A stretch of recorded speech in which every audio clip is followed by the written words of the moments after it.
여러분 기도해 주신 은혜로 성지순례 잘 마치고 귀국하게 되었습니다. 고맙고 감사드립니다. 지난 한 주간 미국 대통령 선거에서 오바마 흑인 대통령이 탄생했죠. 그 탄생 소식을 제가 크루즈에서 들었습니다. 그리고 CNN을 통해서 수락연설을 들었는데 그 많은 말 가운데 한마디는 정확하게 알아먹었습니다. 연설을 다 마치고 God bless you, God bless you 정확하게 알아먹었습니다. 이야, 그런데 그 딱 2번 반복해서 하더라고요. God bless you. 이야, 참 하나님의 복이 당신에게 있기를 원합니다. 2번이나 하는데 그때 딱 생각나는 인물이 루터 킹 목사님이요. I have a dream. 나에게는 꿈이 있습니다. 원래 미국 땅에 흑인이 살 수 있게 된 것은 그 아프리카에서 흑인들을 노예로 사왔습니다. 그래서 그들이 다 노예로 그 땅에 이주를 하게 됐어요. 그래서 노예는 아이를 낳아도 내 아이가 아니라 주인의 아이입니다. 총이 없어요.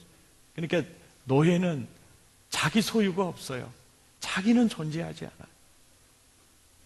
그래서 굉장히 서러운 인생을 살 때 링컨이 노예 해방 전쟁을 일으켜서 그걸 해방을 시켰어요. 그리고 백인과 함께 예배 드릴 수 없었고 백인이 다니는 학교에 가서 공부할 수가 없었어요. 그래서 노예에서는 해방이 됐지만 그게 너무 서러웠어요. 그래서 백인과 함께 예배할 수 있고, 그때 그 시절에 흑인들은 주로 어디에 가서 예배를 드렸냐면 깊은 산속에 가서 드렸어요. 그리고 예배를 드릴 수 있는 자격도 주지 않았어요.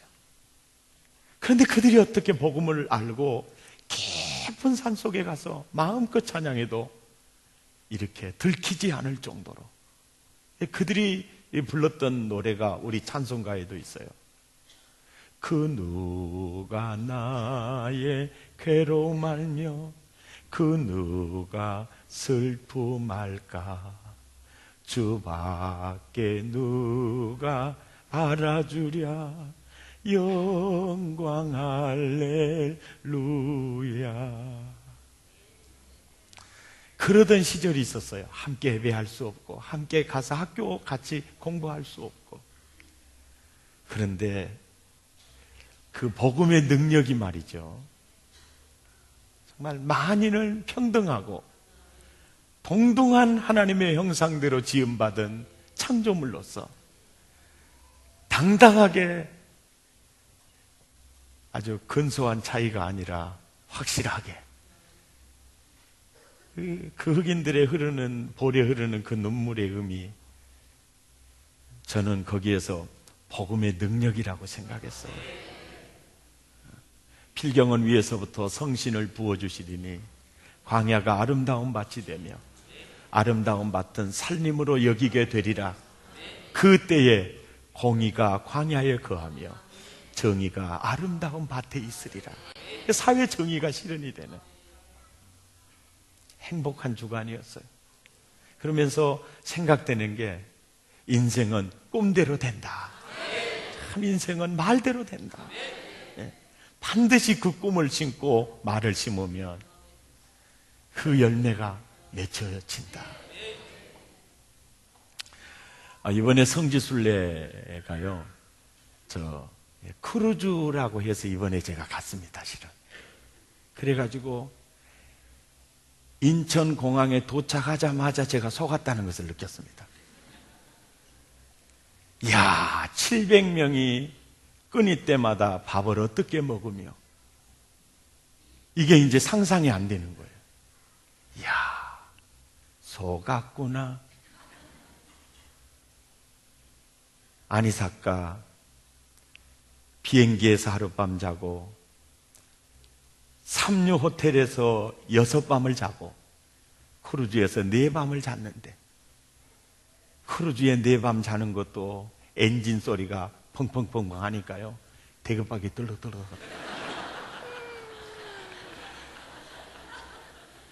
이야, 여러분, 크루즈 환상을 깨십시오.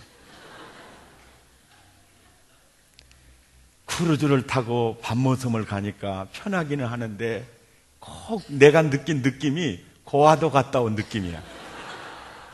사도 요한처럼 배를 타고 하루 종일 고생하고 가야 여기가 유배지였고, 이렇게 힘든 곳에 사도 요한이 있어서 예수님이 찾아오시는구나. 그 섬이 아름답지 않아요. 그런데 내 사람, 내 제자, 내 백성, 가장 외로운 굴 속에, 할렐루야, 그 너무 은혜가 되는 게, 크루즈는 은혜가 안 되는데, 야, 예수님이 홀로 외롭게 유배된 사도 요한, 그걸 느끼면서, 야, 가장 힘들고 외롭고 아무도 날 찾아준 이 없을 때 만왕의 왕 되신 예수님이, 요한아 얼마나 힘드니? 그리고 요한계시록을 펼쳐서 보여주고, 우리에게, 내게 하나님의 사랑이 있다는 게 은혜고, 예수님의 눈이 나를 떠나지 않는다. 그게 어마어마한 재산이고, 그게 복이구나. 내가 본 이스라엘 땅은요, 우리 고향 버전으로 진짜 거시기한 땅입니다. 이야, 우리나라, 우리 목포의 유달산이 얼마나 아름답고, 얼추산만 봐도 얼마나 좋고, 그 나라는요, 단풍놀이 개념이 없습니다. 땅도 크지 않아요. 덥지 않는 땅. 우리나라 경기도, 충청도, 전라도, 경상도, 제주도 다 뜯어버리고, 북한 뜯어버리고, 어디만 남았죠? 강원도. 딱 그만한 땅인데요. 그런데 그 땅 중에서도 5분의 2가 광야예요. 광야, 먼지만 나르는 거예요. 그래서 저는 평소에 그런 생각을 가지고 있었어요. 왜 하필이면 아브라함에게 그 지금의 이라크 땅이에요, 그 바벨론 땅에 거하라 가지 않고 내가 지시할 그 팔레스틴 그 땅으로 가라고 했을까? 그 또 넓은 땅을 주지 않고 그 조그만 땅을 왜 주었을까? 국토의 5분의 2가 광야인데 그 나라에서 조금 벗어나면 석유가 나요. 그 나라는 나지 않아요. 광야가 아닌 땅들도요, 이렇게 숲이 우거지는 곳은 거의 없어요. 왜 이런 땅으로 인도했을까? 그 땅은요, 그 땅을 의지할 것도 없었어요. 물이 굉장히 귀했어요. 오직 그 땅에서 유일한 소망이 있다면 하나님밖에 없는 땅이에요. 그래서 그 땅에, 그 이스라엘 백성의 유일한 소망이 있다면 하나님이고, 유일한 자원이 있다면 하나님 말씀이었어요. 그리고 그들에게 무기가 있다면 그건 신앙이었어요. 신앙. 참 신앙이었어요. 그걸 보면서 우리가 이 땅에 순례오는 이유가 뭐냐? 그것 때문에 오는 거예요. 그걸 보면서 우리 생각이 나고 내 생각이 나는 거예요. 바로 내 모습이 바로 팔레스틴 땅과 같은 광야가 5분의 2가 되고, 물이 흔하지 않고, 어떻게 보면 세상 살아가는 내 모습이 바로 이 땅과 똑같은 모습인데, 그래서 우리는 환경이 나쁘다고, 살기 힘들다고 우리는 불평할 수 있죠. 그런데 하나님이 그 땅에, 야훼 하나님이 그 땅의 기업이셨어요. 그리고 하나님의 말씀, 그 무엇과도 바꿀 수 없는 말씀을 주셨어요. 그리고 너는 내 백성이다, 사명을 주셨어요. 이게 은혜고 이게 복이었어요.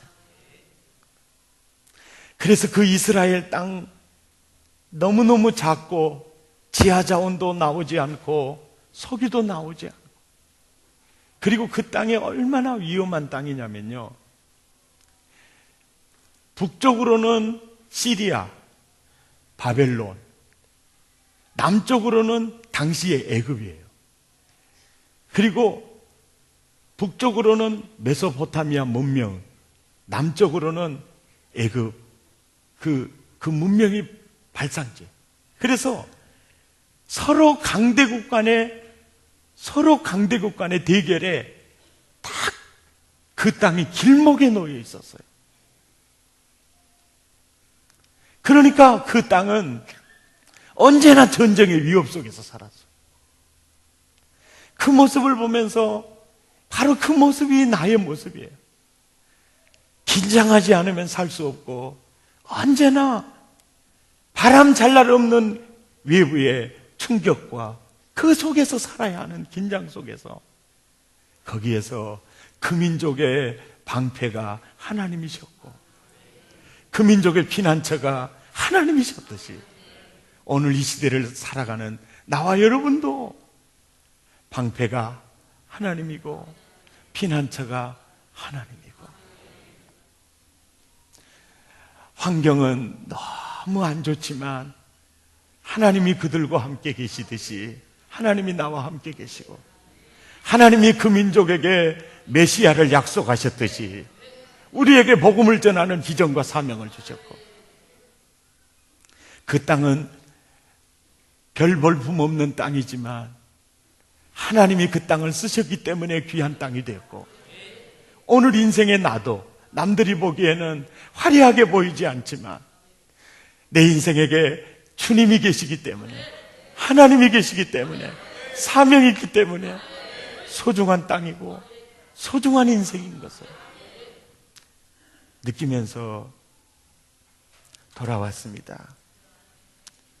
왜 하필이면 이 땅으로 하나님이 아브라함을 지명하여 부르시고 인도하셨을까? 보니까요, 그 나라에 가서 딱 보니까 그 나라는 사실상 유럽도 아니고 아시아도 아니고 아프리카도 아니었어요. 그 땅은 정확하게 유럽과 아시아와 아프리카의 그 삼각형의 가장 중심에 있었어요. 그리고 바로 그 땅은 한국에서 초원의 길을 따라 가면 팔레스틴을 거쳐서 이제 아프리카로 내려가는 바로 길목이었어요. 그리고 그 땅은 무역을 하는 사람들이 그 땅에 가이사랴 항구, 그 항구를 통해서 유럽으로, 아시아로, 아프리카로 갈 수 있는 회로의 핵심 거점이었어요. 이야, 하나님의 계획하심이 참으로 신묘막치겠어요. 거기에 메시아가 오셨을 때 그 복음이 회로를 통해서 배를 타고 이렇게 복음이 퍼져나가는데, 당시에 그 무역선들이 가이사랴 항구에서, 이 가이사랴, 참에 우리 한국의 북한 주민들이 먼저 복음을 많이 받아들였잖아요. 근데 북한에서는 강아지 개를 가리켜서 가이라고 그랬대요. 그래서 그 사투리가 게락 안 하고 가이라고 가이. 그런데 어떤 할머니가 성경을 보다가 아우 예수님도 게를 무지하게 좋아한 모양이다고 자꾸 가이 사러 간다는 거야. 가이 사러 자꾸 가니까 게 사러 간다고 그랬대요. 글쎄. 그런데 그 가이사라 항구를 가보니까요, 국제항구예요. 거기에 지중해를 싹 바라보는 전차 경기장이 있더라고요. 굉장히 커요. 전차 경기장, 그 배너 영화 보면 마지막에 그 전차 경기 나오잖아요. 그 전차 경기장이 이렇게 쭉 있는데 그 전차 경기장은 제일로 볼 것이 이렇게 커브 도는 그 지점이래요.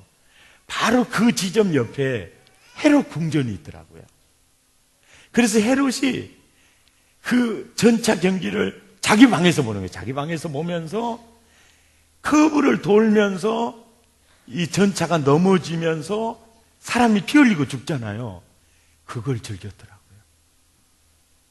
그리고 관중들은 가이사라 지중해 항구를 쫙 보면서 있어요. 이게 그만큼 이 건축 문화라든지 이게 발전이 돼 있었어요. 그리고 당시에 바울이 복음을 들고 로마를 향해 갈 때 배에 승선한 인원이 279명이었잖아요. 그러니까 배가 작은 배가 아니에요. 큰 배가 무역선이 왕래함을 볼 수 있죠. 거기서 이제 배를 타고 로마로 가고 이제 전 세계를 향해 가는 그런 항구, 가이사라 항구, 그 당시에 국제 항구가 있었어요. 그래서 바로 바울이 그 배를 타고 그리스와 저 유럽을 향해서 복음을 전할 수 있고, 여기서 그때 당시에 문헌에 보면 더 많은 인도까지 비단길을 따라서 이제 복음을 전하게 되는, 이야, 열방의 중심에. 그래서 아브라함에게 하나님이 그 땅으로 가라고 하셨구나. 참 그 섭리가 놀랐어요. 이번에 제가 크루즈 여행에 후회를 하는 이유가 여러 가지가 있는데요, 4밤은 크루즈에서 잤지만 6밤은 삼류 호텔에서요 얼마나 떨었는지 모릅니다. 그런데 그 중동 지방에는요 보일러가 없다네요. 그때 내가 부른 노래, 울려고 내가 안 나 웃으려고 내가.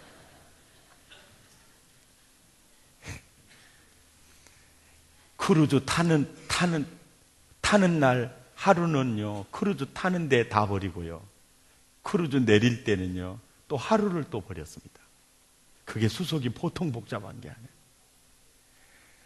그걸 생각하니까 세상에 여기까지 와서 이스라엘을 이틀을 더 둘러보았다면, 아니면 출애굽 여정을 둘러보았으면, 그래서 제가요 앞으로 크루즈 여행은요 도시락 싸가지고 다니면서 말리려고 그럽니다.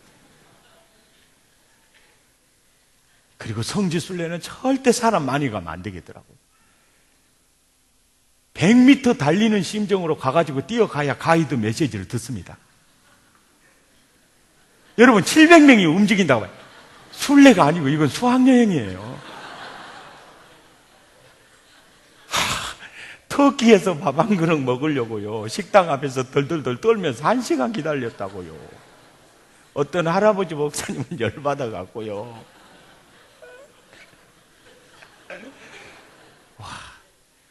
성지순례는 20명, 그저 50명 이하로 알속 있게 해야 되겠더라고요. 저 본전 뽑으려고요 무척이나 뛰었습니다. 발목이 뭉금 부었어요. 오늘 나 걸어 나오는 거 봤죠? 이게 굳어가지고요. 그런데 참 성지순례 좀 늦게 간 게 후회는 됐어요. 왜냐하면 하나님의 말씀을 이렇게 해석을 할 때 가장 중요한 게 문자고 성경 질이고 그 문화예요. 우리가 생각할 때 빌라도 총독에게 신문 받고 이렇게 골고다 언덕이 굉장히 먼 것 같죠? 걸어서 3분도 안 돼요.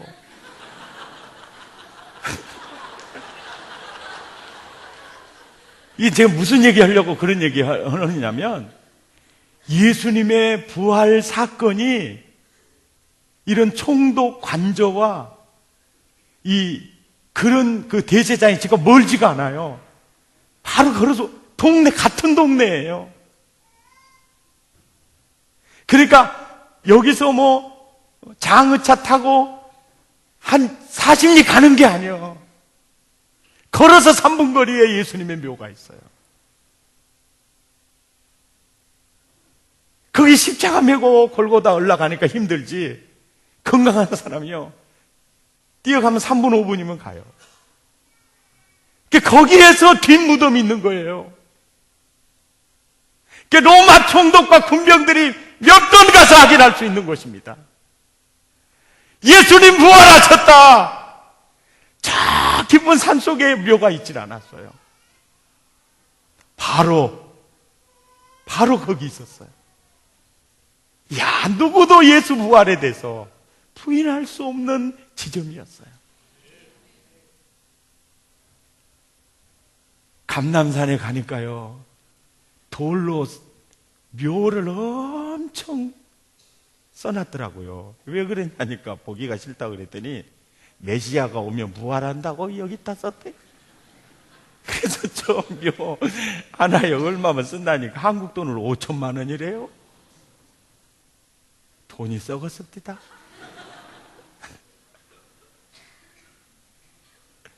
참 그렇게 어리석은 것들이 많이 있었어요. 이야, 이 보니까 그 땅을 선택할 이유를 참 알 것 같더라고요. 이래서 아브라함에게 이 땅을 했구나.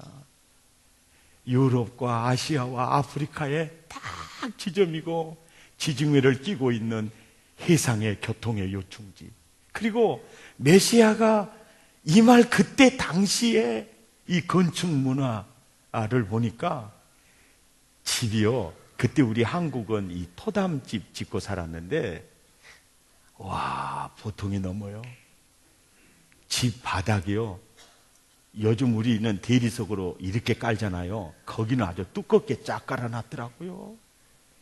2000년 동안 밟아가지고 밴들밴들해졌는데, 이야, 여러분, 예수님이 올 당시에요, 에베소의 그 야외 극장은요 25,000석이더라고요. 그런데 25,000석 앞에 꼭 우리 교회하고 비슷하게 지어졌어요.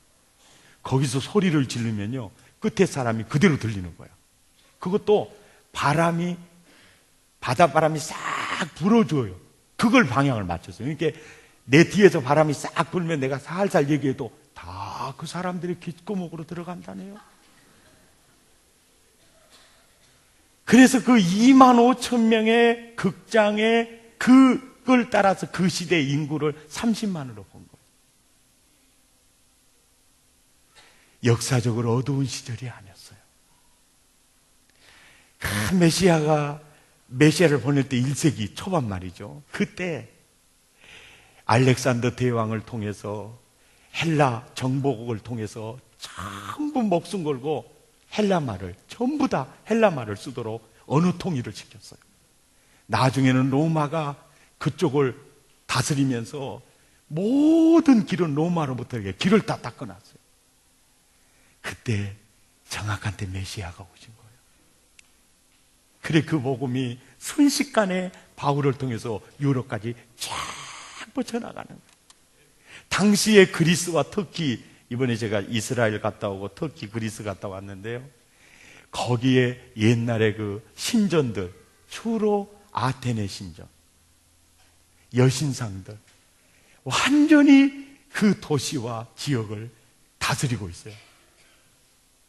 그런데 바울이 가가지고요, 알지 못한 신들에게 경배하지 마라, 우리를 창조하고 그러면서 복음을 전했어요. 그 그리스를 기독교 국가로 뒤집어 버려요. 이게 바로 복음의 능력이었어요. 참 복음의 능력이었어요.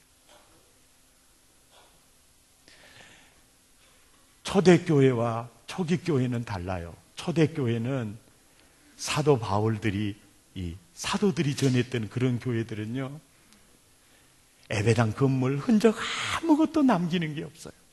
그들은 오직 복음 전해서 하나님의 나라 확장하는 데 신경을 썼고요. 초기 교회들은 바로 그 예배당 성당을 짓고, 그 다음에 성당 안에다가 참 여러 가지 십자가상이라 또 마리아상을 세워놓고 또 다른 우상 집단의 그런 전으로 만들어 놓고 있었어요. 그런데 정말 바울이 복음을 들고 영혼 구원에서 하나님의 나라 확장하는 그런 본질적인 면에 충실했는데, 역사가 지나오면서 그게 또 다른 우상의 형태로 우상 집단이 되어 있는 걸 보게 되었어요.